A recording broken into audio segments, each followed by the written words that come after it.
என்னவா அவங்க நீ மனுஷன் பாப்பான். ஒரு நம்ம வாழவே பிள்ளைகள் இன்னைக்கு தாவீதோட ஏன் நான் இது சொல்றேன்னா, தாவீது பார்க்கறதுக்கு சின்னவன் தான். தாவீது வாலிப வயசுல தான் இருக்கான். தாவீது போயிட்டு எல்லா ஜனங்களும் அவனை பார்த்து பயந்து நிற்கிறாங்க.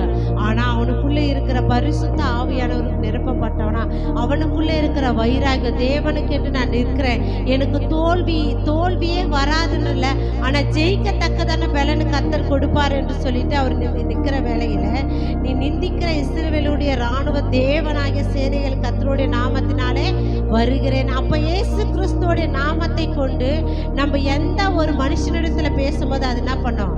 ஜெயமா தான் கர்த்தர் கொடுப்பாரு. அப்போ தாவீது பார்த்து என்ன சொல்ற, நீ யாருடைய மகன் என்று சொல்லி. எதுக்குன்னா கோலியாத்தை முறியடிக்கிற வேலையில இவ்வளோ பேர் ராணுவம் இருக்கிறது, இவ்வளோ பேர் படை இருக்குது, எவ்வளோ பலசாலி இருக்க ராஜா, எனக்கே பயமா இருக்கிற வேலையில இவ்வளோண்டு பையன் போயிட்டு அந்த கோலியாத்தை முறியடித்துட்டு வந்தானே, இவன் யாரு விட்டு பிள்ளை? இவன் யாரு விட்டு பிள்ளை?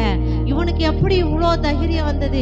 இவ்வளோ பேர் மனுஷனை பார்த்தா எல்லாருக்கும் பயம் வந்தது, இவனுக்கு மட்டும் எப்படி இப்படியப்பட்ட ஒரு தைரியம் அவனுக்குள்ள வந்ததுன்னு சொல்லிட்டு என்ன பண்றாரு? ராஜா பார்த்து கலங்குறாருன்னா என்ன பண்றாரு? அவனை குறித்து விசாரிக்கிறாரு. இன்றைக்கு நம்ம தேவ பிள்ளைகளா நம்ம போகிற வேலையிலும் நம்ம வருகிற வேலை நம்மளை குறித்து விசாரிக்கிறவர்கள் தேவ பக்திக்கேற காரியங்களை விசாரிக்கிறார்களா, துன்மான காரியங்களை விசாரிக்கிறார்களா?